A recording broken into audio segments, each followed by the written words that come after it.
বাংলাদেশ নেভাল ফোর্সের তরুণ officer captain Arham Tawsif cabin রুমের সুবিশাল স্ক্রিনের সামনে ভাবলেশহীন মুখে কিছুক্ষণ তাকিয়ে থাকতে থাকতে হঠাৎ তার গম্ভীর মুখে খানিকটা সূক্ষ্ম হাসির রেখা ফুটে ওঠে। মাইক্রোফোন মুখের আরও কাছে টেনে যান্ত্রিক কণ্ঠে অপর ব্যক্তিকে উদ্দেশ্য করে বলে ওঠে, "We have detected this sir. I will send you proper image after checking this fact again."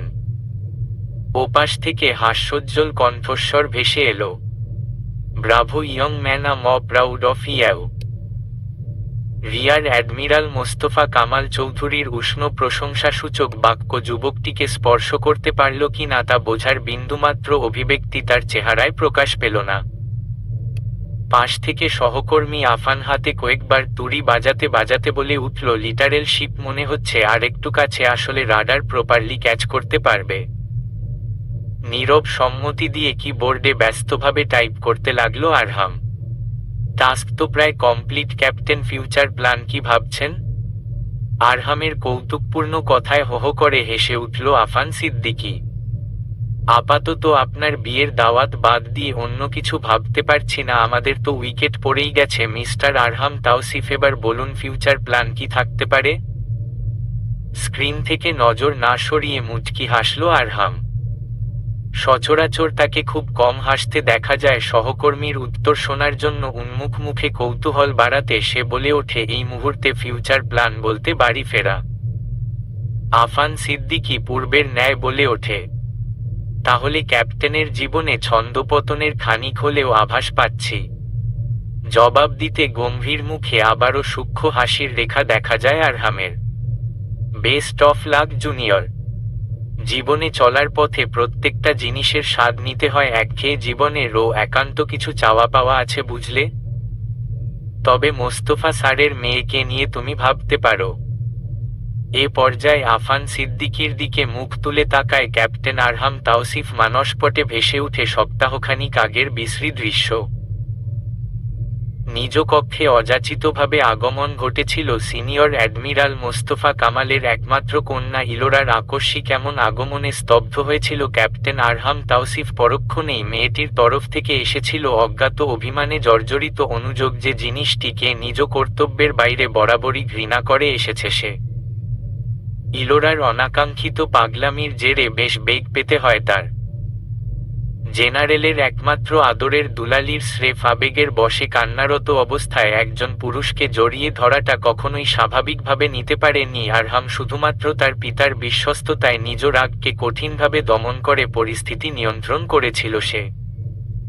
তবু ইলোরার বিষাদমাখা কণ্ঠ কানে বাজে তার, "সিএটি, আপনি কেন আমাকে এড়িয়ে চলেন সব সময়? আমি সহ্য করতে পারছি না আপনি আমার মেসেজ কেন ইগনোর করেন? আমি ভালোবাসি আপনাকে, আমি।" সেই মুহূর্তে আরহাম ইলোরাকে কঠিন ধমক দিয়ে বেরিয়ে যেতে বলেছিল তার রুম থেকে। তবে ভার্সিটি পড়ুয়া সেই তরুণীরা পাগলামি বিন্দুমাত্র কমেনি। শত শত মেসেজ, ফোনকলের দরুন সে মর্মাহত হয়েছে, তবে কখনোই সে দায়িত্বের ওপরে অন্য কিছুকে প্রশ্রয় দিতে রাজি নয়। আফান সিদ্দিকীর করা প্রশ্নে আরহাম তাই চুপ থাকে। আফান সিদ্দিকী জবাব না পেয়ে পুনরায় বলে ওঠে, "বেশ তো, চলুন এবার।"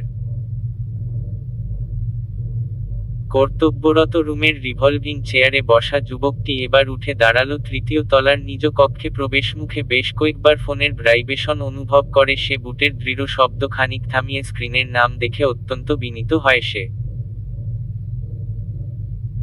সশ্রদ্ধভরে ফোনকল রিসিভ করে নরম স্বরে সালাম জানায়, "কেমন আছেন আম্মা? শরীর কেমন আছে আপনার? শীঘ্রই আসছি। ধরে নিন আপনার সমস্ত স্বাদ জমিয়ে রাখা অবশেষে সার্থক হচ্ছে।" মেসেঞ্জার গ্রুপে বন্ধুদের সাথে হাসাহাসি করতে করতে দোতলার বেকনিতে মুখে আপেল কোচকোচ করে চিবোতে চিবোতে এগিয়ে আসে রাফি। তার মুখ দেখে বোঝা যাচ্ছে হাসাহাসির রেশ এখনো কাটেনি। আয়েশে ইজি চেয়ারে গা এলিয়ে দিতেই পাশে এসে বসেন মা সবিতা বেগম। তার মুখ বিষণ্ণ। রাফি সেদিকে তাকিয়ে বলে উঠল, ভাইয়ার বউ খুঁজতে খুঁজতে আবারও ঘুম এসে পড়েছ আম্মু? সবিতা বেগম কড়া দৃষ্টি নিক্ষেপ করে ছেলের দিকে। সভ্য হ রাফি, তোর মা আমি। রাফি চেহারায় খানিকটা দুঃখী দুঃখী ভাব ফুটিয়ে শুধায়, তোমার ওই ঘাড়ত্তারা ছেলের পাত্রী এই ইহজন্মে আর খুঁজে পাবে না। ভাইয়ের জন্য আমার নিজের ভবিষ্যৎই অনিশ্চিত হয়ে পড়েছে আম্মু। ছেলের লাগামহীন কথাবার্তায় আশ্চর্য হন তিনি। খানিকটা চোখ রাঙিয়ে বলেন, উল্টাপাল্টা চিন্তা ঝেড়ে ফেল, তোর ভাইয়ের কাছে হাফ ইয়ারলির রেজাল্ট শিট পৌঁছে গেছে। রাফি, দিন দিন এত বকে যাচ্ছিস, সমস্যাটা কোথায় তোদের? এত ঝামেলা আর আমার সহ্য হচ্ছে না। মায়ের ঝাঝালো কণ্ঠস্বরে অসহায় চোখে তাকায় রাফি। তার চোখ মুখে এবার খানিকটা ভয় ফুটে উঠেছে। মায়ের দিকে চোরা চোখে তাকিয়ে মৃদু ঢোক গিলল সে। আহা আম্মু, রেজাল্ট এখনো দেয়নি, অযথা ভয় দেখাবে না। বললাম ভাইয়াকে জলদি আসতে বলে একটা ধরে বেঁধে এনে গলায় ঝুলিয়ে দিলেই তো হয়। আম্মু, এত দুশ্চিন্তা করছো কেন?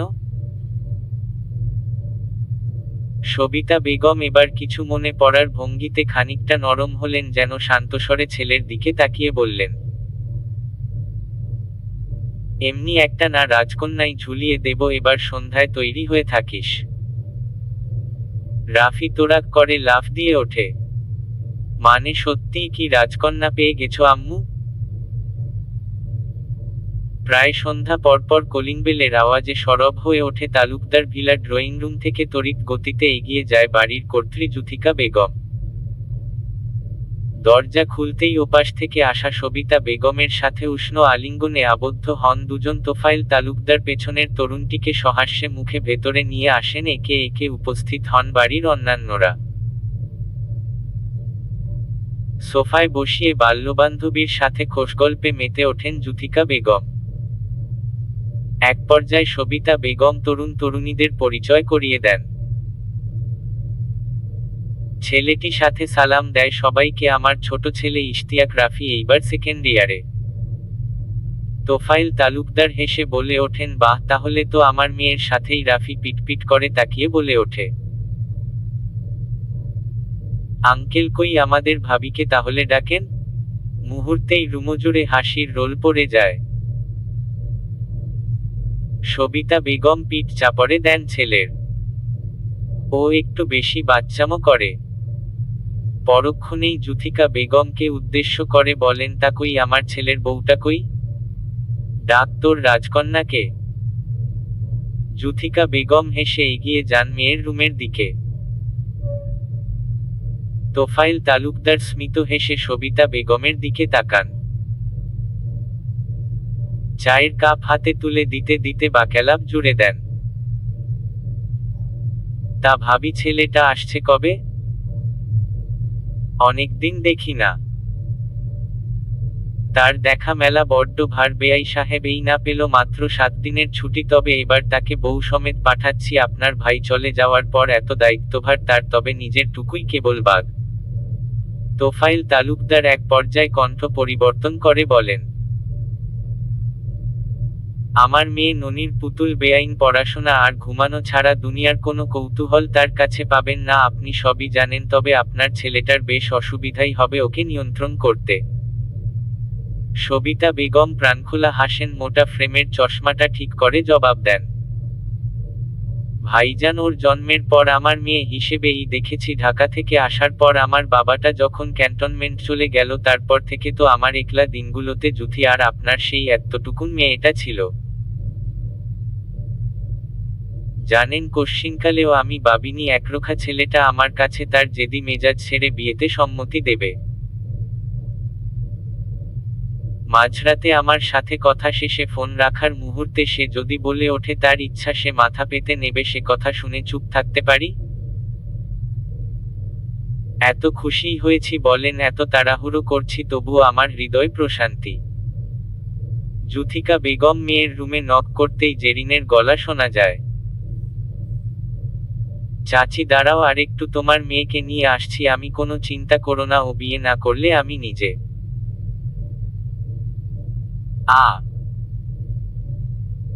সরি চাচি, আর 5 মিনিট। পেছনে থেকে নওরিন সপ্তমবারের মতো জেরিনকে উদ্দেশ্য করে কুশন ছুঁড়ে মারে। এ পর্যায়ে জেরিন ক্যাচ করে ঘুরে সেটা আবার নওরিনকে ছুঁড়ে মারে, নাক ফুলিয়ে বলে ওঠে, আমি বুঝি না তুই কোন আক্কেলে বিয়েটা করতে চাচ্ছিস না। আরহাম ভাইয়ার মতো ছেলেকে কেউ রিজেক্ট করতে পারে? আমার তো মনে হয় তুই মেয়েই না, তুই হচ্ছে ওই। নওরিন আবার থাপ্পড় মারে, এবার জেরিনের গালে। বাজে কথা থামা, আমি শুধু তাকে কেন? কোনোভাবেই আমার এসব ইন্টিমেন্টে যাওয়ার কোনোই ইচ্ছা নেই। এক্সাম সামনে আমার, তুই ভাবতে পারিস আমি পড়াশোনা বাদ দিয়ে এসব? এবার জেরিন সিরিয়াস ভঙ্গিতে নওরিনের সামনে দাঁড়ালো, শান্ত কণ্ঠে বলল, তোর পড়াশোনায় তো কেউ বাধা দেয়নি। আন্টি বলল, আরহাম ভাইয়া তোকে নাকি হায়ার এডুকেশনও করাবে। আঙ্কেলের শরীর ভালো না, তোকে নিয়ে সব চিন্তা তার। আর সবিতা আন্টি তো তোর আম্মুর ছোটবেলার বান্ধবী, তুই খুব ভালো থাকবি খুব। তার ছেলের সুনাম এলাকার সর্বত্র। নওরিন ফুপিয়ে কেঁদে উঠল, জেরিনকে জড়িয়ে ধরে সে বলে উঠল, আমি অ্যাডজাস্ট করতে পারবো না, অসম্ভব। আমি তোদের ছাড়া অচেনা অজানা জায়গায় গিয়ে থাকবো? আর ওই ছেলের কি মেয়ের অভাব পড়েছে? সবিতা আন্টিকে আমি জোর গলায় না করতে পারছি না। জেরিন নওরিনের পিঠে হাত বুলিয়ে দিতে দিতে বলল, তোর দেবর আছে শুনলাম এক্কেবারে ঝাক্কাস। আমি কয়েকদিন পর চলে আসবো, দেখিস। তারপর দুইজন মিলেমিশে ওদেরকে জ্বালাবো, চল এবার প্লিজ। দীর্ঘক্ষণ খুনসুটির পর এবার হেসে ফেলে দুজনই। অবশেষে ইতস্তত শেষে ড্রয়িং রুমের দিকে পা বাড়ায় তারা। সবিতা বেগমের কথা শুনে তোফায়েল তালুকদার স্মিত হাসলেন। চায়ের কাপটা এগিয়ে দিলেন তার দিকে, রাফিকে পিঠ চাপড়ে বললেন, দিনকাল কেমন যাচ্ছে ইয়ং ম্যান? রাফি ভুবন ভোলানোর হাসি দিয়ে বলল, আলহামদুলিল্লাহ আঙ্কেল, শুধু একটু পরীক্ষা আর আম্মার চাপে থাকতে হয়, এই যা। আরেক দফা হাসাহাসির আগেই চিকন স্বরে সালামের শব্দে মুখ তুলে তাকালো সবাই। রূপালী রঙের কাশ্মীরি সালোয়ারে একহারা শ্বেতশুভ্র রঙের তরুণীটির লজ্জাবনত মাথা, বাচ্চা বাচ্চা চেহারায় অসম লজ্জায় রক্ত জবার অস্পষ্ট লালিত্য যেন ভিড় করেছে। তার শান্ত ধীর পদক্ষেপে এগিয়ে আসার পানে সবিতা বেগম একদৃষ্টিতে তাকিয়ে রইলেন। মাশাআল্লাহ, অস্ফুট স্বরে বলে তিনি উঠে দাঁড়ালেন, এগিয়ে গিয়ে নওরিনকে নিজের পাশে বসালেন।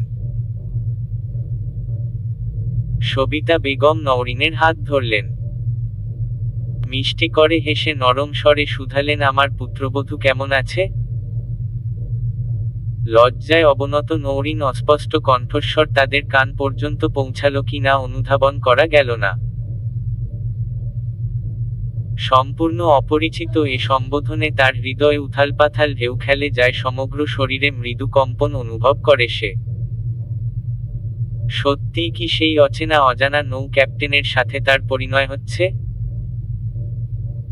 যাকে কোনোদিন দেখা হয়নি তবুও সর্বত্রই যেন তার সরব উপস্থিতি। সেই দূরদর্শী ক্যাপ্টেন কি তার মতো অগোছালো বোকা মেয়েটিকে সাদরে গ্রহণ করতে পারবে? কম্পমান হৃদয়ের এলোমেলো ভাবনায় ভাটা পড়ে তার মা যুথিকার কণ্ঠস্বরে, সবিতা তুই আমার শৈশবের সাথী। আমি জানি আমার মেয়েকে তুই কিভাবে রাখবি, আমি তোকে আমার হৃদয় দিয়ে জানি।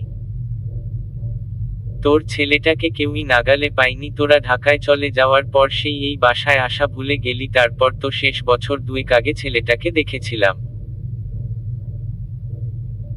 আজাদ ভাই মারা যাবার পর বেশ পরিবর্তন হয়েছে। এত দায়িত্ববান ছেলের কাছেও ভালো থাকবে আমি মনে প্রাণে বিশ্বাস করি। তবে দেখ মেয়ে, এটা ছোট। আমি ওকে বলা যায় সে দায়িত্বজ্ঞান শেখাইনি। তোর যে ও খুব ভালো সঙ্গী হবে বলার অপেক্ষা রাখে না। তবে আমি তোর কাছে দাবিটা রাখি, বিয়ের পর এইচএসসিটা এখান থেকে শেষ করুক। আরহাম বাবা নিশ্চয়ই আমার কথার মানে বুঝবে এবং তুইও। জুথিকা বেগমের কথা শেষ হতেই সবিতা মুচকি হেসে বেগম বলে ওঠে, তোর কথা আমার কথা, তোর এ আবদার আমি মাথা পেতে নিলাম। আরহাম না চায়, তবে সে অবশ্যই চাইবে তার স্ত্রীর স্বনির্ভরতা। আমি আমার ছেলেকে চিনি জুথি। পরক্ষণেই তোফায়েল তালুকদার হালকা কেশে বলে উঠলেন,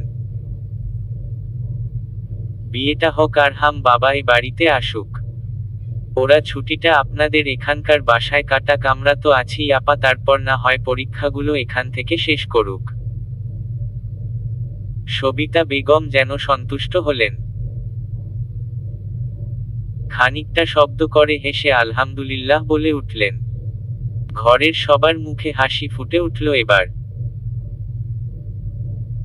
তিনি পাশে বসা নওরিনের হাত মুঠোয় পুরে তার নিজের জন্য বরাদ্দ সোনার আংটিটা পরিয়ে দুহাত দিয়ে নওরিনকে জড়িয়ে ধরে বললেন, আলহামদুলিল্লাহ জুথি, অবশেষে তুই পরিটা দিলি আমাকে। রাফি মুহূর্তটি ক্যামেরাবন্দি করল তৎক্ষণাৎ।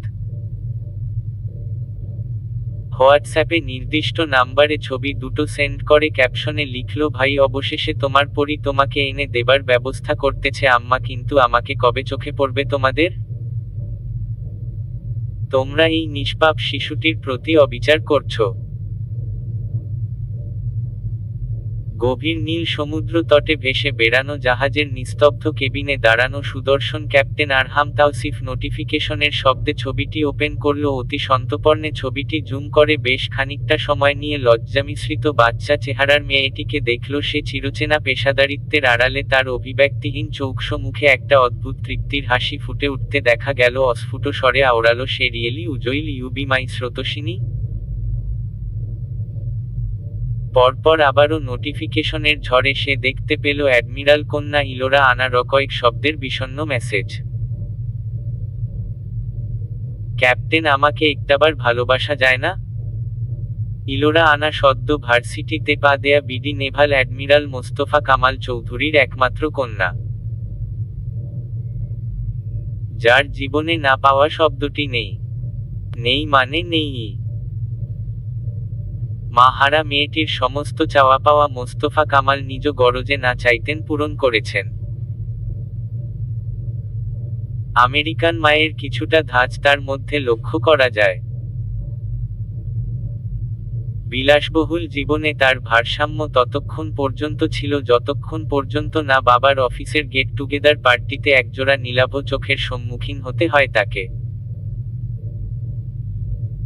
তারপরের ঘটনাগুলো ছিল খানিকটা ছন্নছাড়া। নেভাল ক্যাপ্টেন আরহাম তাওসিফ নামক রোবট মানবের সেই নীলাভ চোখের সম্মুখীন হওয়ার জন্য সে বহুবার বাবার রেঞ্জে নানা টালবাহানায় এসেছে, তবে প্রত্যুত্তরে ফিরতি দৃষ্টি আসেনি নিষ্ঠুর ক্যাপ্টেনের পক্ষ থেকে। শুরু হয় সকল নিয়মের বাঁধ ভেঙে যৎসব অনিয়ম উচ্ছৃঙ্খলতা। মেয়ের আমূল পরিবর্তনে চমকে যান অ্যাডমিরাল মোস্তফা কামাল। প্রতিদিনের নিয়মানুসারে মেয়েকে দেখতে গিয়ে আবিষ্কার করেন অদ্ভুত এ আচরণ। হঠাৎ করে অন্য কিছুর আভাস পেয়ে মেয়েকে আড়ালে ডাকেন, পরম মমতায় মাথায় হাত বুলিয়ে জিজ্ঞেস করেন সে কি চায়, কিসের অভাব তার। অযাচিত স্নেহের এ পরশ পেয়ে হুহু করে কেঁদে ওঠে ইলোরা। বাবার বাহুডোরে মাথা গুজে জানায় নিষ্ঠুর পাষাণ ক্যাপ্টেনের প্রতি তার হৃদয়ের অব্যক্ত অনুভূতি, জানায় সেই ক্যাপ্টেনের নির্মমভাবে তাকে এড়িয়ে যাওয়ার কথা। মোস্তফা কামাল চৌধুরী মেয়েকে সান্ত্বনা দেন, প্রতিশ্রুতি দেন তার অনুভূতির উৎসকে তার করে দেওয়ার। ইলোরা বাঁধভাঙা উচ্ছ্বাসে মেতে ওঠে। স্বপ্নিকে প্রতিশ্রুতি বিশ্বাসী হতে চায় না তার। মধ্যদুপুরে সে বেশ পরিপাটি হয়ে সাজে, লালচে চুলগুলো এলোমেলো করে আয়নায় বারবার নিজের প্রতিচ্ছবি দেখে। নৌ রেঞ্জে যাবে সে প্রায় অনেকদিন, সেই কণ্ঠস্বরটা শোনে না। আজকে সেই তীক্ষ্ণ দৃষ্টির মুখটা দর্শন করার জন্য হৃদয়ের অভ্যন্তরে খুব করে পীড়া অনুভব হয় তার। বাবার ব্যবহৃত গাড়িটি অফিস রেঞ্জে প্রবেশ করতেই দারোয়ান বিনীতভাবে স্বাগতম জানায় তাকে। গাড়ি থেকে নেমে উঁচু বুটের ধূপধাপ শব্দ তুলে নেভাল ম্যানেজমেন্ট বিল্ডিংটির দিকে যায় সে। সামনে এগিয়ে যেতেই আফান সিদ্দিকীর সাথে চোখাচোখি হয়, তার উচ্চস্বরে সালাম দেয় সে। ক্যাপ্টেন আফান সিদ্দিকী হেসে এগিয়ে এসে বলেন, তো ইলোরা কোথায় যেন যাওয়া হচ্ছে? শিপিং স্ট্যান্ড 44-এ, তাই তো? ইলোরা পূর্বের ন্যায় হেসে বলে, উনি কি ডিউটিতে এখনো? জবাবে ক্যাপ্টেন আফান সিদ্দিকী জানায় তার আজ অফ ডিউটি, আগামী কয়েকদিনের জন্য ছুটিও নিয়েছেন। প্রত্যুত্তরে ইলোরা অপ্রতিভ হয়ে বিড়বিড় করে জিজ্ঞেস করে, এই অসময়ে ছুটি কেন নিয়েছেন তিনি? জবাবের অপেক্ষা না করে সে পা বাড়ায়। শিপিং স্ট্যান্ড 44-এ আজকে 3-4 জন ক্যাপ্টেন উপস্থিতি লক্ষ্য করা যাচ্ছে। ইলোরা কক্ষটিতে প্রবেশ করে দেখল দুজন ক্যাপ্টেন তাদের রাডার প্যানেলে। ইলোরার পদশব্দে তারা উৎসুক দৃষ্টিতে খানিক ফিরে তাকায় তার দিকে। ইলোরা অপ্রতিভ হয়, নিজেকে স্বাভাবিক করে ধীর গতিতে এগিয়ে প্রবেশ করে।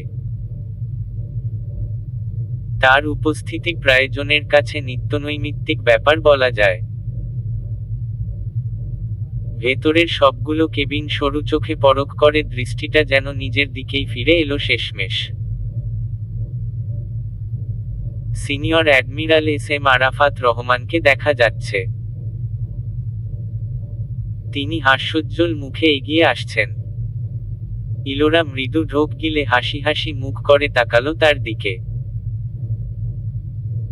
ব্যাপারটা সন্দেহজনক তো, তুমি তো মা রুম থেকেই বের হও না? হ্যাঁ। বাসার সবাই কেমন আছে? ভালো আঙ্কেল। কিন্তু সন্দেহজনক হলেও কিছু করার নেই, আমি রোজ আসবো। আরাফাত আঙ্কেল, আপনি একটুও বকা দিতে পারবেন না, প্রমিস করুন। আরাফাত রহমান হো হো শব্দে হেসে উঠলেন। বাইরের উদ্দেশ্য যেতে যেতে প্রত্যুত্তর করলেন, নো মামুনি, আজ অফ ডিউটি বলে ভেতরে আসার অনুমতি পেয়েছ? ইলোরার হাসি হাসি মুখটা কিছুটা কৃত্রিম বিষণ্ণ হয়ে উঠল। আরাফাত রহমান বেরিয়ে গেলে সে সাবধানে চারপাশে চোখ বুলিয়ে এগোল। দৃষ্টি জোড়া কেমন অস্থির হয়ে এসেছে। সে কি চলে গেছে? মুখটা আরো কালো হয়ে উঠল। চঞ্চল পদক্ষেপে আশপাশে দৃষ্টি মেলে বাইরে বেরোতে উদ্যত হয়ে একবার কেবিনের ফ্রন্ট সাইডের দিকে তাকালো। পুরুষালী দীর্ঘ অবয়বের অস্তিত্ব চোখে পড়ল তার। পায়চারিরত কাঙ্ক্ষিত মানুষটিকে দেখে হৃদয় অভ্যন্তরে প্রশান্তিতে ছেয়ে গেল মুহূর্তেই। ধীর পায়ে এগিয়ে গিয়ে ঠিক অবয়বটির পেছনে গিয়ে দাঁড়ালো সে। কিছুটা আর্স্ট হয়ে আসছে পা জোড়া। ইতস্তত ছেড়ে ইলোরা আড়াল থেকে বেরিয়ে তার বিপরীত পাশে গিয়ে দাঁড়ালো। মুগ্ধ চোখে সে আবিষ্কার করে মানুষটির এক হাত কানের কাছে ফোনে ধরা, আরেক হাত স্বভাবতই ইউনিফর্মের প্যান্টে গোজা। পেছনের অসম শব্দে কারো অস্তিত্ব অনুভব করে ক্যাপ্টেন আরহাম তাওসিফ। পাশ ফিরে খেয়ালের বসে ইলোরার দিকে চোখ পড়ে তার। সরল ভ্রুজোড়া কুঞ্চিত হয়ে উঠল। স্বভাবসুলভ চোখ অন্য দিকে ঘুরিয়ে নেয় সে। ফোনের অপর পাশের ব্যক্তিটির উদ্দেশ্য কণ্ঠস্বরটা একটু নিচু করে বলতে শুরু করে, সরাসরি দেখা হচ্ছে তাহলে রাখছি। ঘাড় শটান করে হাতের সেলফোনটি পকেটে রেখে ঘুরে দাঁড়ায় সামনের মানবীটির সম্মুখে। প্রায় 6 ফুট লম্বা স্বর্ণাভ পেটা পেশিবহুল গম্ভীর মানুষটির প্রত্যেকটা গোছানো পদক্ষেপ ইলোরা মুগ্ধ দৃষ্টিতে দেখে। দূর থেকে সমুদ্রের গর্জন ভেসে আসছে, মাঝে মধ্যে অতিথি পাখির কলতানে শব্দটা অতিপ্রাকৃতিক হয়ে উঠছে। পুরুষালী গম্ভীর কণ্ঠস্বরে সম্বিত ফিরে পায় সে। কিছু বলতে চাও? ইলোরা আনা নিজ কানকে বিশ্বাস করতে পারে না, ধাতস্থ হতে সময় লাগে তার। অতঃপর আন্ত নয়নে অস্বাভাবিক কণ্ঠে জবাব দেয়, কেমন আছেন ক্যাপ্টেন? কেন এতদিন ছুটি নিয়েছেন? পরপর ইলোরার প্রশ্নে ক্যাপ্টেন আরহাম তাওসিফ মুখাবয়বের ভারত্ব অপরিবর্তিত রেখে ছোট করে শ্বাস ফেলে। সুগভীর তীক্ষ্ণ দৃষ্টি গভীর সমুদ্রের স্বচ্ছ নীল পানিতে নিক্ষেপ করে সহসা বলে ওঠে, সামহাউ সিক্রেট, আশা করি অপ্রয়োজনীয় কারণে আমাকে বিরক্ত করা থেকে কিছুটা সংযত হবে। আন্তঃকলেজ বিতর্ক সেমিনারে বিপক্ষ দলের মেয়েটির বক্তব্যের পর সারা অডিটোরিয়াম জুড়ে করতালির শব্দে ছেয়ে যায়। বিচারক লাউঞ্জ থেকে মাইক্রোফোনে ঘোষণা করা হয় ৩৩তম আন্তঃকলেজ বিতর্ক প্রতিযোগিতার চ্যাম্পিয়ন রাজশাহী বিভাগ। এবার যেন ডান সারির সবাই একত্রে দাঁড়িয়ে আনন্দ প্রকাশ করে। সকলের উচ্ছ্বসিত কলরবে মুখরিত চারপাশ। দর্শকদের অত্যাধিক ক্রেইজের মাঝেই পরপর ঘোষণায় শোনা যায়, এবারের শ্রেষ্ঠ বিতার্কিক হিসেবে নির্বাচিত হয়েছেন রাজশাহী বিভাগের দলনেতা নওরিন সিদ্রাত। হলরুমের হইচই যেন এবার দ্বিগুণ রূপ নেয়, অতি উৎসাহী কয়েকজন ডেস্কে আঘাত করে আনন্দ প্রকাশ করতে শুরু করে। অডিয়েন্সের তৃতীয় সারি থেকে জেরিন তার ক্যামেরা স্ট্যান্ড সহ জোরে চিৎকার করে ওঠে, এক হাতে ক্যামেরা ধরে ক্রমাগত ব্লগ করে যাচ্ছে সে, guys this is Zerin at last, my dear বোন is win, so pray for us. পাশ থেকে শুভা জেরিনের এমন হাস্যকর প্রলাপ শুনে তার মাথায় একটা গাঁট্টা দিয়ে থামাতে চেষ্টা করে, কিন্তু তেমন সুবিধা হলো না। জেরিন তার কার্যকলাপে অনড়। স্টেজে উঠে দাঁড়ানো নওরিনকে উদ্দেশ্য করে ভি চিহ্ন দেখিয়ে আনন্দ প্রকাশ করল তারা। অডিটোরিয়ামে লাইটিং ফোকাসড হয় স্টেজে দাঁড়ানো গোল চশমা পরা একহারা গড়নের চৌকশো মেয়েটির ওপর।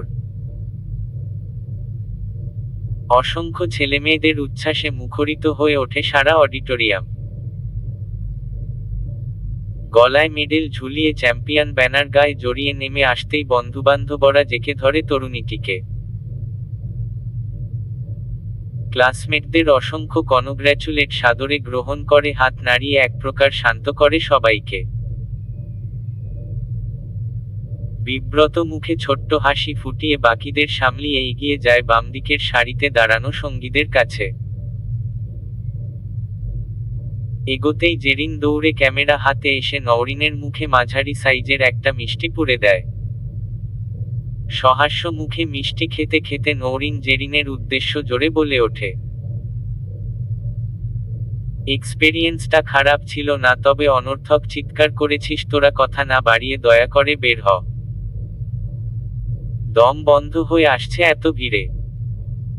তারা তিনজন কোনোমতে ভিড় ঠেলে বের হয়ে আসে ক্যান্টিনের দিকে। শুভা উচ্ছ্বসিত কণ্ঠ ভেসে আসে, টপার আপু এবারের ফেস্টেও বাজিমাত করে দিলা, ট্রিক না দিলে কিন্তু। জেরিন থামায় শুভাকে, টিপ্পনি কেটে ভিডিও অন রেখেই অদ্ভুত কণ্ঠে বলে, নওরিনের বাচ্চা কার মিষ্টি গলাধকরণ করলি শুনেছিস একবার? বলেই সে ক্যামেরায় ব্যস্ত হয়ে পড়ল। This is too much hilarious, কেউ বুঝবে না আমাদের মতো সিঙ্গেলদের কষ্ট, কেউ না।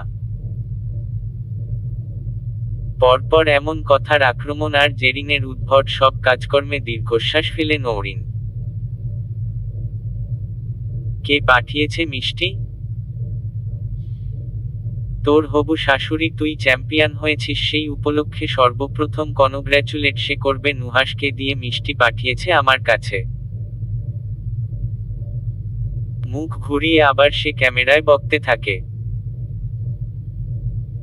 একটা শাশুড়ি নেই, স্বামী তো দূরের কথা, আমার এই স্বপ্ন কি শুধু স্বপ্ন হয়ে হাসাবে আমায়? নওরিনের ওয়াটার বোতল ধরা হাতটা আচমকা কাশির জোরে ঢিলে হয়ে পড়ল, মুহূর্তেই পানির ছিটাতে স্কার্ফ ভিজে একাকার হয়ে উঠল। পরপর কাশির জেরে কথা বলতে পারছে না সে। মাত্র শোনা কথাটা কিছুতেই হজম করতে পারছে না। শুভা এগিয়ে তার মাথায় কয়েকবার হাত থাপড়িয়ে নাটকীয় ভঙ্গিতে বলতে শুরু করল, হবু শাশুড়ি মিষ্টি পাঠিয়েছে, কন্ট্রোল কন্ট্রোল, তোর বিলাভড ক্যাপ্টেন এমন কাশি দেখলে তো হার্ট অ্যাটাক করবে। পেছনে থেকে জেরিনের কণ্ঠস্বর শোনা গেল, গাইজ, আজ একটা শাশুড়ি মিষ্টি পাঠালে আমিও এভাবে কাশতে পারতাম। ক্যান্টিনের ভেতরে সঙ্গী সাথীদের অদ্ভুত সব কর্মকাণ্ডে যারপরনাই বিরক্ত হয় নৌরিন। দুহাতে মাথা চেপে উঠে দাঁড়ায় সে, চোখ মুখে বিরক্তের রেখা স্পষ্ট। উঠে দাঁড়াতেই ফ্লোরময় পানি থাকায় হঠাৎ তাল সামলাতে না পেরে সামনে কিছু একটা আঁকড়ে ধরল নৌরিন। তার চোখ মুখ কুঁচকে এসেছে। সামনে চলন্ত ছেলেটি নৌরিনের হাত টেনে ধরে দাঁড় করায়। আচমকা এমন পরিস্থিতিতে পড়ে ভীষণভাবে থমকে যায় নৌরিন। ইতিমধ্যে শুভা এগিয়ে এসেছে। প্রচণ্ড বিব্রত হয় সে। সামনের ছেলেটির দিকে তাকাতেই ছেলেটি চোখ মুখে বিনয় ফুটিয়ে তুলতে তুলতে সাগ্রহে বলে উঠল, ঠিক আছেন মিস?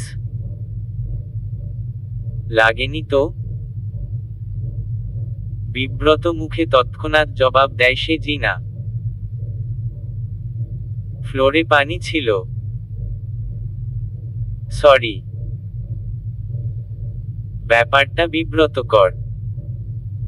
আরে আপনি সরি বলছেন কেন? That's normal. Be easy by the way, আপনি তো সেই মেয়েটা না? মাত্র চ্যাম্পিয়ন হলেন। সম্মুখ এমন প্রশ্নে সংকুচিত হয় নৌরিন। অপ্রতিভ হওয়া চোখ দুটো স্বাভাবিক করে নিজেকে সামলে নিয়ে ছোট্ট করে জবাব দিল, জি। ব্ল্যাক হুডি পরা যুবকটি নির্মল হেসে হ্যান্ডশেকের জন্য হাত বাড়ায়। আমি তানভীর সাদাফ সিনিয়র, আপনার পরিচিত হয়ে ভালো লাগলো। একাডেমিক এবং পারিপার্শ্বিক জীবনে তুখোড় পারফর্ম করা নৌরিন সিদ্রাত নামের আপাদমস্তক স্ট্রেইট ফরওয়ার্ড মেয়েটির জীবন বিভিন্ন বিচিত্র অভিজ্ঞতার মধ্য দিয়ে গেলেও ছেলে সঙ্গ নামক জিনিসটির সংজ্ঞা সে জানে না বললেই চলে। পরিবারের কঠোর নিবিড়তা তাকে সে বিষয়ে তেমন উৎসাহী হয়ে ওঠার সুযোগও দেয়নি। বাবা তোফাইল তালুকদারের জেদি অনর মেজাজ এবং মা জুথিকা বেগমের সমন্বয়ে গড়ে ওঠা সপ্তদর্শী নব্য এ তরুণী জীবনে কম ছেলে সঙ্গের প্রস্তাব পেয়েছে এমনটা নয়, তবে প্রবল আত্মসম্মানবোধ আর পরিবারের আদর্শের ভাবমূর্তি রক্ষার্থে খুব সন্তর্পণে এড়িয়ে চলেছে প্রস্তাবিত সেসব পুরুষ সঙ্গ। অভ্যন্তরীণ দুনিয়া বলতে সে যেমন বাবা মা আর ছোট ভাইয়ের সংস্পর্শ বুঝত, তেমনি বাইরের দুনিয়ার সে তার পথ চলার অন্যতম বিশ্বস্ত সাথী জেরিনকে বুঝত। দুদিন আগে তার জীবনে অনাকাঙ্ক্ষিতভাবে ঘটে যাওয়া অন্যতম লোমহর্ষক পরিণয়ের সূচনা, তাই এই গোটাকয়েক ব্যক্তি ব্যতীত সকলের অজানা। বাবার অসুস্থতা, মায়ের একান্ত আবদারে, নিজ জীবনের ওপর প্রশ্নবিদ্ধ অন্যতম সিদ্ধান্তে, যখন অন্তর্হিত দ্বন্দ্বে সে দিশেহারা প্রায়, তখন সেই দ্বন্দ্বের অবসানও ঘটাতে তাদের নিকট দ্বারস্থ হয় নৌরিন।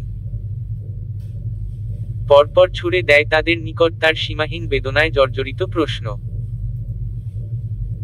দীর্ঘ রজনী মায়ের একান্ত আকুতি শ্রবণ করে বাবার মানসিক চাপের শঙ্কায় সে নীরবে চোখের পানি ছেড়ে বেঁধে দেয় তার কিছু স্পষ্ট শর্ত। কাগজে কলমে সম্পর্কে জড়ালেও আনুষ্ঠানিকভাবে সেই সম্পর্কের পরিণতি দানের পূর্বে সে আগে স্বনির্ভর হবে। তার সুবিস্তৃত ক্যারিয়ারের স্বপ্ন, পিছুটানহীন জীবনের ছোট ছোট শখ আহ্লাদ পূরণের আত্মনির্ভরশীলতার অপরিসীম ইচ্ছা, সে তার নিজ পদক্ষেপে এগিয়ে যাবে। একমাত্র আদরের মেয়ের স্পষ্ট শর্তে হার মানেন তারা দুজনই। সবিতা বেগমের কাছে অত্যন্ত সাবলীলভাবে মেয়ের সদিচ্ছার কথা জানালে সাগ্রহে মেনে নেন তিনি। ছেলের ব্যস্ত জীবনে নিজ বান্ধবীর এই মেয়েটিকে জড়ানোর একান্ত ইচ্ছা ছিল সবিতা বেগমের। ঔদ্ধত্য ছেলের বেপরোয়া জীবনে আত্মনির্ভরশীল একজন মেয়ে এনে দেবার প্রতিশ্রুতিতে অত্যন্ত আনন্দের সাথেই মেয়ের এই শর্তে রাজি হয়ে যান তিনি। শত শত মাইল দূরের নৌবহরে থাকা একরোখা ক্যাপ্টেন মায়ের সিদ্ধান্ত নীরবে মাথা পেতে মেনে নেয়। মা সবিতা বেগম তাই বিলম্ব করেননি। প্রায় 2 বছর যাবৎ ছেলেকে বিয়ের জন্য পীড়াপিড়ি করতে করতে উন্মুখ সবিতা বেগম বড্ড ক্লান্ত হয়ে পড়েছিলেন। হঠাৎ ছেলের আশ্চর্য রকম সম্মতিতে যারপরনাই খুশি হয়ে ছোট ছেলে রাফিকে নিয়েই হালাল কাজের নামমাত্র সূচনা করে যান তিনি। ঠিক হয় সামনের ছুটিতেই তাদের একত্র করে দেবার কাজ সম্পন্ন করা হবে। নওরিনের জীবনের আচমকা এমন ছন্দপতনের খবর সেই হাতেগোনা কয়েকজনের কানেই সীমাবদ্ধ থাকে। অনুভূতিহীন আবদ্ধতায় তার মন খুব একটা বিচলিত নয় এই ব্যাপারে, তবে ক্যান্টিনের অপরিচিত ছেলেটির এরূপ সম্বোধনে খানিকটা হকচকিয়ে যায় সে। হাত বাড়িয়ে দেওয়া সুউচ্চ সুদর্শন যুবকটির প্রত্যুত্তরে কি করবে তৎক্ষণাৎ ভেবে পায় না সে। জেরিন ব্যাপারটি লক্ষ্য করে ক্যামেরা ঘুরিয়ে এগিয়ে আসতে নিতেই বিহ্বল ভাবটি ছেড়ে ফেলে নওরিন ছেলেটির হাত বাড়িয়ে দেওয়ার পানে চেয়ে সে শান্ত মুখে বলে, don't mind but again sorry ভাইয়া। আমি নওরিন সিদ্ধার্থ, 2য় বর্ষে অধ্যয়নরত আছি। সম্মুখে দাঁড়ানো তানভীর সাদাফ নামের ছেলেটির মুখাবয়বে হ্যান্ডশেক প্রত্যাখ্যানের ব্যাপারে তেমনটা পরিবর্তন লক্ষ্য করা গেল না। পরিবর্তে ওপাশ থেকে হাস্যোজ্জ্বল মুখে জবাব আসলো, আপনার স্পিচটা অসম্ভব সুন্দর ছিল। As a debater can we be friends? Zerin Shuva ব্যাপারটা এতক্ষণ ধরে খেয়াল করছিল। ছেলেটির শান্ত স্থির এমন বাক্যে জেরিন নিজের মুখটা না সামলিয়ে বলে উঠল, অফকোর্স ব্রো, কিন্তু যার সাথে ফ্রেন্ডশিপ করতে চাচ্ছেন সে বলা যায় মোটামুটি বুক মাল, তবে আমরা অবশ্যই হতে পারি। নওরিন জেরিনের এমন অশালীন কথার দরুন বিদ্যুৎ গতিতে তার দিকে ঘুরে তাকায়। অবিশ্বাস্য কণ্ঠে বলে ওঠে জেরিন। এ পর্যায়ে ছেলেটিও কণ্ঠস্বরের মালিকের দিকে ফিরে তাকালো, ভ্রু দুটো সামান্য কুঁচকে সে শুধালো, ইয়েস মিস। কিছু বললেন? নওরিনের কঠিন চোখ রাঙানি উপেক্ষা করে জেরিন উল্টে হাসি হাসি মুখ করে বলল, জি আমরা সবাই ফ্রেন্ডস। সাদাফ এবার খানিকটা হেসে বলে উঠল, why not, as a senior তোমরা তাহলে তো অবশ্যই ট্রিট পাচ্ছ। শুভা জেরিনের পাশ থেকে এগিয়ে এসে বলল, ওয়াও, তাহলে তো খুবই ভালো হয়। এক কাজ করুন ভাইয়া, আপনি না হয় আমাদের সিনিয়র হিসেবে ট্রিট দিন, এরপরে আমরা সবাই মিলে নওরিনের থেকে ট্রিট আদায় করি, কি বলো বন্ধুগণ? জেরিন শুভা দুজন হেসে পরস্পরের সাথে হাই ফাইভ করল। নওরিন সরু দৃষ্টিতে একজন অপরিচিত ছেলের সঙ্গে তাদের প্রবল উচ্ছ্বাস অবলোকন করল। ছেলেটি তাদের আনন্দে যোগ দিয়ে এবারে নওরিনের দিকে তাকিয়ে মৃদু স্বরে বলে উঠল, চলো সবাই তাহলে পেছনের টেবিলটায় গিয়ে বসি। হতবাক সে, সম্পূর্ণ অজ্ঞাত ছেলেটির এমন যেচে ট্রিট দেওয়ার বিষয়টি সে মনে মনে বেশ বিরক্ত হল। জেরিনের জোরে অনিচ্ছা সত্ত্বেও পেছনের টেবিলটির দিকে এগিয়ে গেল তাদের পেছনে পেছনে। 4টে চেয়ারের সামনের 2 চেয়ারে শুভা এবং জেরিন বসল, বিপরীত পার্শ্বের একটিতে বসল সাদাফ। একটু পেছনে পড়ে যাওয়া নওরিন এসে জেরিনের দিকে একবার মুখ তুলে তাকালো, চোখাচোখি হলো দুজনের। শুভা ব্যাপারটা বুঝতে পেরে মুখ টিপে হাসল। সাদাফ নওরিনকে উদ্দেশ্য করে বলল, প্লিজ বি সিটেড। নিরুপায় হয়ে থমথমে মুখে তার পাশের চেয়ারে বসে পড়ল সে। পরক্ষণেই সাদাফ প্রশ্ন করল, কি খাবে? ঘড়িতে হাত বাড়িয়ে গুরুত্বপূর্ণ কিছু করার অজুহাতে তার দৃষ্টি নিচের দিকে প্রশ্নটি কর্ণগোচর হতেই তাকায় সে বাকিদের দিকে, পরবর্তীতে বুঝতে পারে প্রশ্নটি তাকেই করা হয়েছে। হকচকিয়ে যায় নওরিন, মাথা নাড়িয়ে নিজের কাজে ব্যস্ত হয়ে উঠতে বলে, কফি। জেরিন হাসি হাসি মুখ করে তার কথাতেই সম্মতি জানায় শুভা ও সাথে তাল মেলায়। ওয়েটার কফি এনে দিতেই সাদাফ নওরিনের দিকে কিঞ্চিত মাথা দুলিয়ে প্রশ্ন করে, তোমার বাসার সবাই কেমন আছে? নওরিন আবারও জেরিনের দিকে অগ্নি দৃষ্টিতে তাকায়। মুখ পাথর করে জবাব দেয়, ভালো। ও আচ্ছা, তা সিঙ্গেল আছো তো? মেইবি আই অ্যাম রং। সাদাফ নামের ছেলেটির দিকে এবার বিষদৃষ্টি নিক্ষেপ করে নওরিন। শুভা জেরিন একসঙ্গে কেসে ওঠে। মোবাইলের তীব্র রিংটোনে নিজেকে সামলে নেয় নওরিন। রিসিভড করে সালাম দিতেই ওপাশ থেকে জুথিকা বেগমের কণ্ঠস্বর ভেসে আসে, দ্রুত বাসায় ফের, তোর সবিতা আন্টি এসেছে। এবার নওরিন খানিকটা নিজেই কেসে ওঠে। রাডার প্যানেলের দক্ষিণ পশ্চিম কোণের অফিসার্স বিল্ডিং এর C-17 ফ্লোরে অ্যাডমিরাল মোস্তফা কামাল চৌধুরীর ডেস্কের সম্মুখে বসে আছে ক্যাপ্টেন আরহাম তাওসিফ। সাধারণত অ্যাডমিরাল তার পার্সোনাল রুমে অতি ঘনিষ্ঠ কিছু অফিসারগণ ব্যতীত কাউকে ডাকেন না। অফ ডিউটিতে থাকা আরহাম তার জরুরি মেসেজ পেয়ে খানিকটা অবাকই হয়েছে। কি এমন দরকারে অফ ডিউটিতেও তাকে ডাকা হলো ভেবে পায় না সে। অ্যাডমিরাল মোস্তফা কামাল এবার গলা ঝেড়ে তাকালেন তার সামনে উপবিষ্ট গাম্ভীর্যপূর্ণ তীক্ষ্ণ দৃষ্টির তরুণ ক্যাপ্টেনের দিকে। ছেলেটি বয়সের তুলনায় যে অত্যন্ত দক্ষ কর্তব্যপরায়ণ একজন অফিসার তার প্রমাণ মোস্তফা কামাল প্রতিটি পদক্ষেপে অনুধাবন করেছে। নিজ কর্তব্যের বাইরে অনুভূতিহীন যুবকটির দিকে এবার পূর্ণ দৃষ্টি মেলে মুখ খুললেন অ্যাডমিরাল মোস্তফা কামাল চৌধুরী। কেমন আছো ক্যাপ্টেন? ক্যাপ্টেন আরহাম তাওসিফ এবার মেরুদণ্ড সোজা করে তার তীক্ষ্ণ দৃষ্টি মেলে স্পষ্ট কণ্ঠে জবাব দিল, ইয়েস স্যার, আলহামদুলিল্লাহ ভালো। অ্যাডমিরাল এবার খানিকটা সহজ কণ্ঠে জিজ্ঞেস করলেন, বাসায় ফিরছ কাল শুনলাম? Anything wrong? No sir, everything is fair. আম্মা খানিকটা অসুস্থ, এছাড়াও তাকে খুব কম সময় দিয়েছি এবারের আবদারটা তাই দীর্ঘ। অ্যাডমিরাল মনোযোগ দিয়ে অবলোকন করলেন ক্যাপ্টেন আরহাম তাওসিফ নামের দুর্ধর্ষ তরুণ ক্যাপ্টেনের প্রত্যেকটা শব্দ। হালকা কেশে ধাতস্থ হয়ে তিনি এবার সরাসরি তার দিকে তাকিয়ে জিজ্ঞেস করলেন, বিয়ে করছো কবে? বেপরোয়া ছন্নছাড়া জীবনটায় ছন্দ দেওয়া এই বয়সে খুব বেশি প্রয়োজন। অ্যাডমিরাল মোস্তফা কামাল চৌধুরীর করা প্রশ্নে খানিক থমকে যায় ক্যাপ্টেন আরহাম তাওসিফ।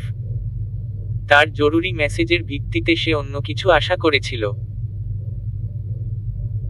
অ্যাডমিরালের দিকে পূর্ণ দৃষ্টিতে তাকিয়ে আরহাম গাম্ভীর্যতা বজায় রেখে তড়িৎ কণ্ঠে বলে উঠল, early sir, but still not interest to any commitment.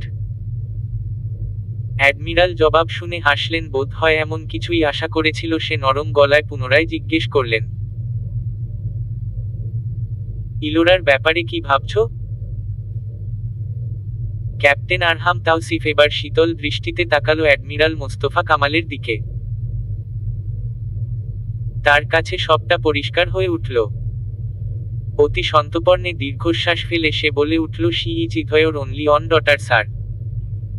I respect you and also your daughter. Admiral Mostafa Kamal পরক্ষণে বললেন, she feel you. Captain Arham Tawsif দৃষ্টি নিচু করল, খানিকটা বিব্রত বোধ করল সে। সে জানে অ্যাডমিরাল কি বলতে চাইছে, কিন্তু সম্মানীয় ব্যক্তিটির মুখের ওপর কিছু বলতে তার মন সায় দিচ্ছে না। মোস্তফা কামাল সে নির্বতায় কিছু আন্দাজ করলেন। তোমার আপত্তি না থাকলে বিষয়টি নিয়ে আমি আগাতে চাই। ইলোরা আমার একমাত্র আদরের মেয়ে। সে তোমার প্রতি হার্ডলি অবশেষ। আমি তোমার মায়ের সঙ্গে কথা বলতে চাই।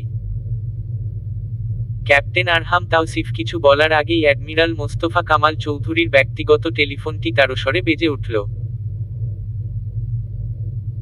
তিনি হ্যালো বলতেই ওপাশ থেকে ইলোরার ব্যক্তিগত সহকারী মারিয়ার কান্নারত কণ্ঠস্বর ভেসে আসলো। মোস্তফা কামাল চৌধুরী ব্যতিব্যস্ত হয়ে উঠলেন, এপাশ থেকে চেঁচিয়ে বললেন, কি হয়েছে? স্যার, ইলোরা ম্যাডাম অ্যাক্সিডেন্ট করেছেন, মারাত্মক ইনজুর তিনি। তালুকদার ভিলায় আজ খানিকটা উৎসব আমেজ। নওরিনের খেয়াল হয় তাকে নিয়ে করা গতরাতের আলোচনা। নৌ ক্যাপ্টেনের স্বল্প ছুটির অজুহাতে দুটি দীর্ঘ জীবন একত্রিত করার পরিকল্পনা। অতি সাধারণভাবে পরশু তার বিয়ে, হোক সেটা কাগজে কলমে অথবা অনাড়ম্বর আয়োজনে। সকল কিছুর আনুষ্ঠানিকতার অপারগতার শর্ত সে নিজেই যেহেতু বেঁধে দিয়েছে সেহেতু এমন নিভৃত আয়োজনই মানানসই। ড্রয়িং রুম জুড়ে শোনা যাচ্ছে ছোট একটা ছেলের লাগাতার হইচই, মাঝে মাঝে ভেসে আসছে হো হো করে হাসির শব্দ। মেয়ের সারা কলেজ ব্যাপী চ্যাম্পিয়ন হওয়ার খবর শুনে তৎক্ষণাৎ দুহাত ভরে মিষ্টি নিয়ে বাসায় ঢোকেন তোফাইল তালুকদার। যুথিকা বেগম রান্নাঘরে ব্যস্ত নানা পদের আয়োজন করতে। কলেজ ড্রেসে বাসায় ফেরা মেয়েকে দুহাত দিয়ে জড়িয়ে ধরেন তিনি। পেছনে থেকে হৈ হৈ করে এগিয়ে আসে নওরিনের 10 বছর বয়সী ছোট ভাই রিয়ান। এক হাতে তার উচ্চতার চেয়ে প্রায় দ্বিগুণ বড় ক্রিকেট স্ট্যাম্প, আর এক হাতে গত জন্মদিনে বোনের থেকে পাওয়া উপহার ভিএক্স 3D মডেলের রিমোট কন্ট্রোল গাড়ির স্নেজার। অদ্ভুত এসব জিনিস হাতে নিয়ে লাফালাফির মানে বুঝতে পারল না নওরিন। মাকে ছেড়ে রিয়ানের দিকে এগিয়ে যেতেই সে দৃঢ় পদক্ষেপে এগিয়ে আসে। নওরিনের ব্যাগ টেনে ধরে গম্ভীর মুখে সে বলে ওঠে, আপু তুই নাকি ফার্স্ট হয়েছিস, তোর জন্য আব্বু মিষ্টি নিয়ে এসেছে। কিন্তু আমি মিষ্টি খাই না, আব্বুকে বল তোর স্ট্রবেরি ফ্লেভারের কেক খেতে ইচ্ছে করছে। নওরিনের মুখ হা হয়ে যায়, ছোট ভাইয়ের দিকে অবিশ্বাস্য চোখে তাকিয়ে বলে, বাদর তোর কেক খেতে ইচ্ছে করছে, তুই গিয়ে বল। আমাকে দিয়ে কি বিজনেস করবি নাকি তুই? হ্যাঁ। রিয়ান চোখ গোল গোল করে জবাব দেয়, আপু ভাব করিস না বেশি, আমি ভাইয়ার কাছে বিচার দেব, তারপর তোকে মিলে আমি আর ভাইয়া আচ্ছা মতো জব্দ করব। অবাকের চূড়ান্তে পৌঁছায় নওরিন। আজকে পুরোটা দিন সে থতমত খেয়েই যাচ্ছে, এমনকি নিজের বাসার মধ্যে ছোট ভাইও তাকে জ্বালানোর বিন্দুমাত্র সুযোগ হাতছাড়া করছে না। রিয়ানের দিকে তেড়ে এগিয়ে গিয়ে খপ করে তার কানটা মুচড়িয়ে চেপে ধরে, এই বাদরকে তোর ভাইয়া? হ্যাঁ, কাকে ভাইয়া বলছিস? রিয়ান তৎক্ষণাৎ হাউমাউ করে চিৎকার করে ওঠে, আম্মু দে। খো আম্মু। ড্রয়িং রুম থেকে যুথিকা বেগমের আওয়াজ পাওয়া যায়, তিনি জোরালো গলায় তাদের থামতে বলছেন। আরো কিছুক্ষণ উষ্ণ খুনসুটি শেষে নওরিন ভেতরে প্রবেশ করে। অফ হোয়াইট কুর্তার সঙ্গে লম্বা স্কার্ফ গলায় জড়িয়ে নিজের রুমের বিছানায় গোল হয়ে বসে আছে সে। তার দৃষ্টি অসহিষ্ণু। রুম ভর্তি প্রায় 4-5 জন মধ্যবয়সী মহিলা খোশালাপে মগ্ন। সবিতা বেগমের ঘনিষ্ঠ কিছু আত্মীয় স্বজন। তারা বেশ হেসে হেসে নওরিনের সাথে কথা বলছে একটু পর পর। নওরিনের চেয়ে একটু চওড়া একটি মেয়েও আছে। সরাসরি দৃষ্টি বিনিময় না হলেও নওরিন স্পষ্ট অনুভব করছে মেয়েটি তার দিকে বারবার আর চোখে তাকাচ্ছে। সবিতা বেগম মেয়েটাকে কাছে ডাকেন, খানিকটা উদাসী ভাবের সুশ্রী মেয়েটিকে নওরিনের পাশে বসিয়ে সাগ্রহে পরিচয় করিয়ে দেন, তিনি আমার বোনের মেয়ে মিশু, অনার্সে পড়ছে। তোমার কিছুটা বড় হবে বোধ হয়, আপু বলেই ডাকতে পারো। নওরিন মুখে কিঞ্চিত হাসি ফুটিয়ে মিশু নামের মেয়েটির দিকে সালাম দিল। মেয়েটি হাসল। নওরিন লক্ষ্য করল মেয়েটি ভীষণ সুন্দরী, হাসলে দুগালে অদ্ভুত সুন্দর টোল পড়ে। মিশু নওরিনের হাত ধরল, নিষ্পৃহ গলায় বলে উঠল, নওরিন তুমি ভারী মিষ্টি মেয়ে। প্রত্যুত্তরে সেও জবাব দিল, আপু আপনিও অনেক সুন্দর। নওরিন আবারও লক্ষ্য করল মেয়েটি যেন তার মুখে পুনরায় জোর করে একটা হাসি ফুটিয়ে তুলল। একটু সময় নিয়ে সে বলে উঠল, কিন্তু তুমি ভাগ্যবতীও। নওরিন কথাটির অর্থ বোধগম্য করতে পারে না। পূর্ণ দৃষ্টিতে সে মিশু নামের মেয়েটির দিকে তাকায়। সবিতা বেগম প্রায় ডজনখানেক শপিং ব্যাগ একে একে হাতে ধরিয়ে দেন। নওরিন সংকুচিত হয়ে সেদিকে তাকায়। যুথিকা বেগম মেয়ের পাশে এসে বসেন। মা, তোমার শাড়িটা পছন্দ হয়েছে? এগুলোতে চয়েজ না করতে পারলে অনলাইনে সিলেক্ট করা আছে, কিছু দেখতে পারো। প্রত্যুত্তরে নীরব থাকে সে। পাশ থেকে যুথিকা বেগম মেয়েকে আলতো স্বরে বললেন, আম্মু দেখো তোমার কোন রংটা পছন্দ। নওরিন আন্ত দৃষ্টিতে বলে ওঠে, আপনার ইচ্ছা আম্মু। সবিতা বেগম জবাব শুনে হেসে ওঠেন। পাশে বসা সম্পর্কে ফুপু শাশুড়ি হওয়া মহিলাটি এগিয়ে এসে বলেন, এ যুগের মেয়েদের তো এক্সপেকটেশন হাই থাকে। তা মা, তুমি দেখো সবগুলো কোনটা তোমার মন মতো হয়। আমরা সব প্রাচীনকালের হলেও মনের দিক দিয়ে একদম তোমাদের মতো বালিকা। তার এহেন কথায় বাকি মহিলাগুলো বেশ আমোদেই হেসে ওঠে। নওরিন লজ্জায় দৃষ্টি আরো আন্ত করে। সবিতা বেগম পাশ থেকে গোটা কয়েক শাড়ি বেশ খানিকক্ষণ পরখ করে একটি শ্বেতশুভ্র স্টোন বসানো আকাশিরঙা পাড়ের গাঢ় নীলাভ জামদানি নওরিনের গায়ে জড়িয়ে ধরেন। উজ্জ্বল রঙের টুকটুকে লাল চেহারায় যেন সেটি স্বচ্ছ স্ফটিকের মতো প্রস্ফুটিত হয়ে ওঠে। সবিতা বেগম নওরিনের থুতনি ধরে ধীর কণ্ঠে বলে ওঠেন, মাশাআল্লাহ, আরহামের নীল রং ভীষণ পছন্দের। হসপিটাল বেডে মেয়ের পাশে ব্যাকুল হয়ে বসে আছেন অ্যাডমিরাল মোস্তফা কামাল চৌধুরী। মেয়ের ঘুমন্ত পাণ্ডুর শুকনো মুখটি দেখে হৃদয়টা হাহাকার করে উঠল।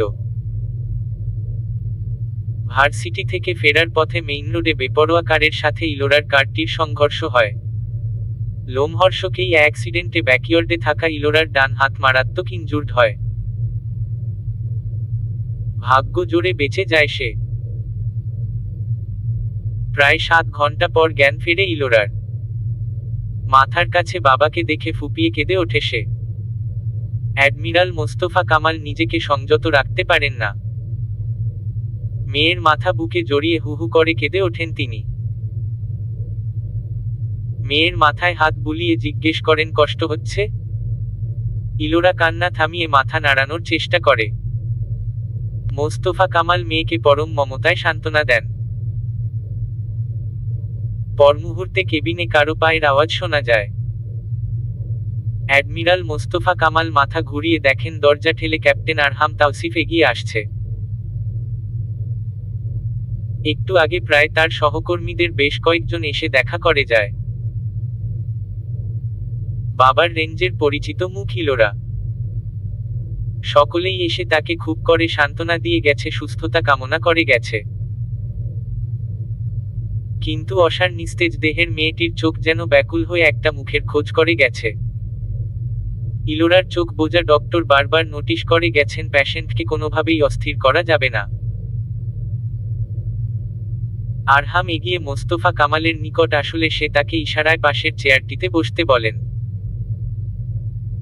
আরহাম নিঃশব্দে চেয়ারটিতে বসে অ্যাডমিরালের দিকে আশ্বস্ত চোখে তাকিয়ে বোঝায় সে ঠিক আছে, কোনো সমস্যা হচ্ছে না।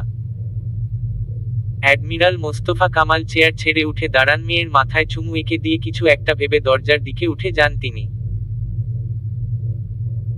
ক্যাপ্টেন আরহাম তাওসিফ সে দিকে চেয়ে খানিকটা দীর্ঘশ্বাস ছাড়ে। ধীরে ধীরে তার চোখ যায় বেডে শুয়ে থাকা অচেতন প্রায় ইলোরার দিকে। চঞ্চল প্রাণবন্ত মেয়েটির নীরব নিস্তব্ধ রূপ দেখে মনে মনে খানিকটা দুঃখ অনুভব করে সে।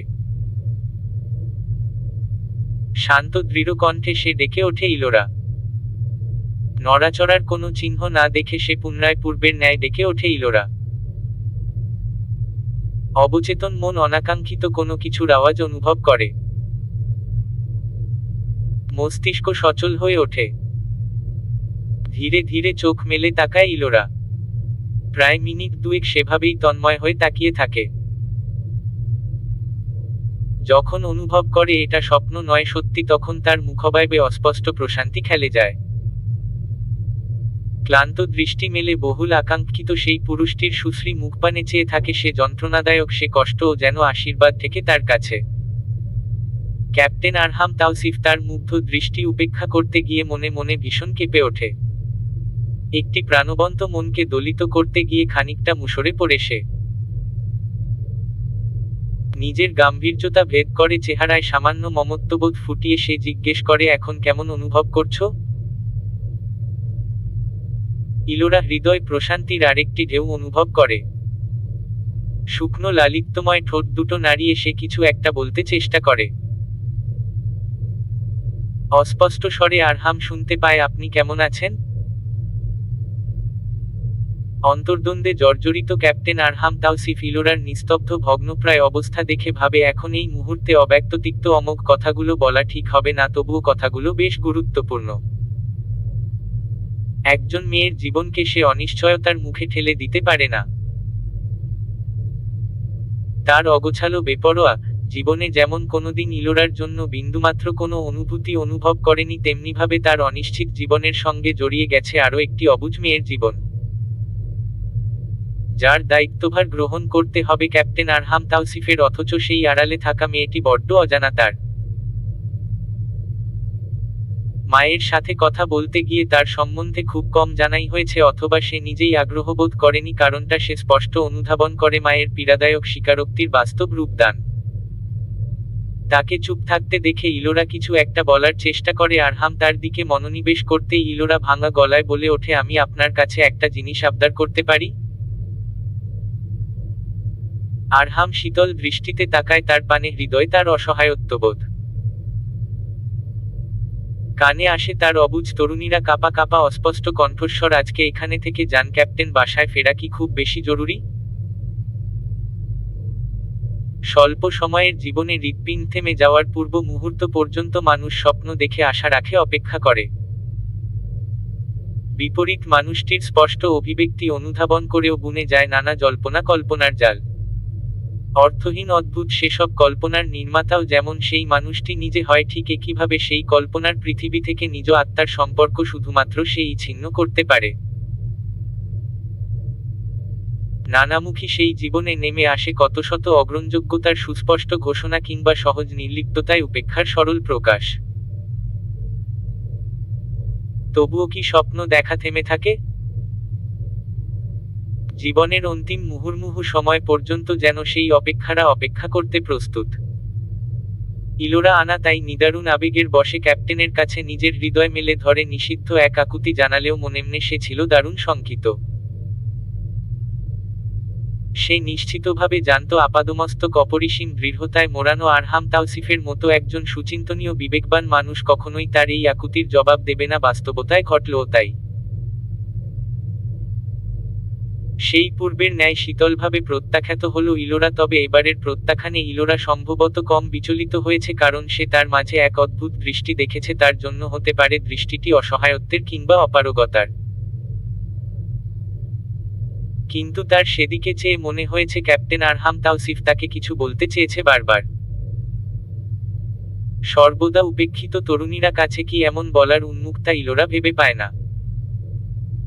চোখ বুজে আসার পূর্ব মুহূর্তে সে শুনতে পেয়েছিল পুরুষালী গম্ভীরস্বরের কিছু সামান্য বাক্য। জীবন কখনো ধরাবাঁধা কিছু নির্দিষ্ট নিয়মে চলতে পারে না ইলোরা। বাস্তবতার বিভিন্ন মোড়ে জীবনের গতি খানিকটা শ্লথ হয়ে পড়লেও চলতে হবে। অসম কল্পনায় নিমজ্জিত ইলোরার ছোট্ট মস্তিষ্ক কঠিন কথাগুলোর মানে বুঝতে পারেনি। ক্যাপ্টেনের প্রস্থানের সুদৃঢ় পদক্ষেপের পানে তন্ময় হয়ে চেয়েছিল সে। রাফি প্রচণ্ড বিরক্ত তার ভাইয়ের ওপর। দীর্ঘ 6 বারের মতো নাম্বারটির দিকে তাকিয়ে দীর্ঘশ্বাস ফেলল সে। মায়ের দিকে তাকিয়ে রাগত স্বরে বলল, তোমার অতি দায়িত্ববান ছেলে, যার এত এত দায়িত্ব যে সে নিজের বিয়ের আগের 2 সেকেন্ড আগে পর্যন্ত তার দায়িত্ব সে পালন করে যাবে। তোমার ছেলের এসব ঝামেলার মধ্যে আমি নেই আম্মু, তাকে বিয়ে করানোর আগে মানবিক করে তোলো। সবিতা বেগম ছোটছেলের এমন স্বভাবে বিচলিত হন না। মাথা নাড়িয়ে বলে ওঠে, না, ছেলেটাকে আসতে তো দিবি। তোর মতো বসে বসে তো আরও খায় না। মায়ের এমন উত্তরে রাফির মুখ হা হয়ে যায়। অবিশ্বাস্য কণ্ঠে বলে, আমি বসে বসে খাই আম্মু? তুমি এভাবে যাচ্ছে তাই ভাবে আমাকে অপমান করতে পারো না? এই বাড়ির দ্বিতীয় উত্তরাধিকার আমি। সবিতা বেগম রাফির কান আলতো ভাবে ধরে বলে ওঠেন, কাজটা কি ঠিকমতো করবি? রাফি পুনরায় মায়ের দিকে চোখ গোল গোল করে তাকিয়ে বলে, আম্মু, আগে তুমি একবার তোমার গুণধর আদরের ছেলেকে জিজ্ঞেস করো তো যে তার যে কালকে বিয়ে আদৌ কি সে জানে কি না। নওরিন একদৃষ্টিতে ফোনে আসা টেক্সটটির দিকে তাকিয়ে আছে। মেসেজটি পাঠিয়েছে সেদিন অডিটোরিয়ামে পরিচয় হওয়া তানভীর সাদাফ নামের ছেলেটি। সে প্রচণ্ড আশ্চর্য হলো এটা ভেবে যে এই ছেলেটি কিভাবে তার মোবাইল নম্বর পেল। মেসেজটির চেহারা খুবই পরিপাটি। খুব কৌশলে সে কেমন আছে, সে পড়াশোনার কি অবস্থা, এসব ব্যাপার জানতে চেয়েছে। স্থির দৃষ্টিতে তাকিয়ে নৌরিন মেসেজ পাঠানো নম্বরটি সোজা ব্লক করে দিয়ে জোরে একটা শ্বাস ছাড়ল। কিছুক্ষণ আগে জেরিন শুভা কল করেছে। আসছে ওরা, একটু পর মেহেদি পরানো হবে তাকে। বাইরে থেকে সম্মিলিত কোলাহল শোনা যাচ্ছে। খুব ঘনিষ্ঠ কজন আত্মীয়কে জানানো হয়েছে। সে হিসেবে নওরিনের একমাত্র ফুপু ছোট মামার পরিবার আর দুই চাচ্চুর পরিবার। চাচাতো বোন ফারিহা ইতি শ্রাবণীরা কিছুক্ষণ আগে এসে পৌঁছেছে। তার রুমে এসে দেখাও করে গেছে। এখন সম্ভবত তারা বাড়ির বাইরের বাগানে ছোটখাটো আয়োজনে ব্যস্ত, যদিও জুথিকা বেগমের করা নিষেধ ছিল এ ব্যাপারে যে যা করা হবে পরবর্তীতে বড় অনুষ্ঠানের মধ্য দিয়ে, কিন্তু তাদের উচ্ছ্বাসকে থামানো যায়নি। একটু পর হয়তো নওরিনের রুমে তাদের প্রবল সমাগম ঘটবে, কিন্তু তার পুরো শরীর গভীর এক অবসাদে আচ্ছন্ন। বিকেল থেকে বিরতিহীন কান্নায় এখন প্রচণ্ডভাবে মাথা ধরেছে। মাঝে মাঝে অপরিচিত এক আবেগে হৃদয় প্রবলভাবে কেঁপে উঠছে। সামান্যতম সময়ের ব্যবধানের পরিসমাপ্তি কল্পনা করতে গিয়ে থমকে দাঁড়ায় সে। হৃদয়ের আঙিনায় অকল্পিত সুদর্শন পুরুষটির অবয়ব অনুভব করে অযাচিত লজ্জার স্ফুরণ ঘটে তার চোখে মুখে। আশ্চর্য এমন অনুভূতির সম্মুখীন সে কোনোকালেই হতে চায়নি। সন্তর্পণে রাফির পাঠানো ছবি দুটো বের করে নওরিন। দীর্ঘকায় জাহাজে ভাবলেশীন মুখে দাঁড়ানো দৃঢ় সৌষ্ঠপূর্ণ যুবকটির দিকে ধীরে ধীরে তাকায় সে। পরক্ষণেই অদ্ভুত এলোমেলো অনুভূতিতে হাঁসফাঁস করে দ্রুত মোবাইলের স্ক্রিন অফ করে দুহাতে মুখ ঢেকে ওঠে। দরজার বাইরে শুভা জেরিনদের কণ্ঠস্বর পাওয়া যাচ্ছে। কলিং বেলের শব্দে সবিতা বেগম হাতের কাজ ছেড়ে দ্রুত এগিয়ে যান সেদিকে। দরজা খুলতে চির আকাঙ্ক্ষিত বস্তু পেয়ে যেন দুহাতে জড়িয়ে নেন ছেলেকে। আরহাম হেসে ফেলে মায়ের এ পাগলামিতে। বাবা মারা যাওয়ার পর সবিতা বেগমের অন্ধের যষ্টি বলতেছিল তার এই দুই ছেলে। বড় ছেলে আরহাম তাওসিফের সেবারই মাত্র চাকরিতে ফেরা, তারপর থেকেই সেই যে মায়ের সাথেকার চিরচেনা সাক্ষাতের ব্যাঘাত। এত দায়িত্বের ভিড়ে তাকে কাছে পেলেই যেন সবিতা বেগম আকাশের চাঁদ হাতে পান। আরহাম মায়ের বাহুডোর থেকে বেরিয়ে সুস্থির কণ্ঠে জিজ্ঞেস করল, কেমন আছেন আম্মা? সবিতা বেগম ছেলেকে চুমু খেলেন। আলহামদুলিল্লাহ বাবা আমার। ভেতরে চল। বসার ঘরে অপেক্ষমান আরহামের খালা ফুপুদের মধ্য থেকে সবাই উঠে এলো। গোষ্ঠীর অন্যতম সকলের প্রিয় ছেলের আগমনে কারো খুশির অন্ত নেই। আরহাম সকলের প্রফুল্লতা হাসি মুখে ছায় দিল। রাফি দোতলা থেকে মুখ ভার করে এগিয়ে আসতেই আরহাম সেদিকে এগোলো। ইয়ং ম্যান, মুখ ভার কেন? রাফি মুখবায়বের পরিবর্তন না করে ভাইয়ের সাথে দোতলার রুমের দিকে যেতে যেতে বলল, আজ্ঞে ভাইজান, এবার তাহলে আমার ব্যাপারটা যদি দেখতেন। আরহাম অস্পষ্ট চোখে তাকিয়ে রাফির পিঠে একটা চাপড় মারল। হাফ ইয়ারলির টোটাল মার্ক কত? রাফির মুখের অবস্থা এবার চুপসে এলো। ভাইয়ের দিকে পিটপিট করে তাকিয়ে বলল, বিকেলে তোমার শ্বশুরবাড়ি থেকে একটা চক্কর মেরে এসেছি। ভেবেছিলাম তুমি আসলে ভাবির মোবাইল নম্বরটা তোমাকে দেব। আরহাম তার অতি ভদ্র শান্তশিষ্ট ছোট ভাইয়ের দিকে শীতল দৃষ্টিতে তাকালো। ভাইয়ের দৃষ্টি অনুসরণ করে রাফি খানিকটা কেসে আবারও বলে উঠল, আমি আবার যেটা মনস্থির করি সেটা না করা পর্যন্ত শান্তি পাই না। চলবে। পাহাড়চূড়ায় স্রোতস্বিনী। সাবিহা ঐশী। সূচনা পর্ব।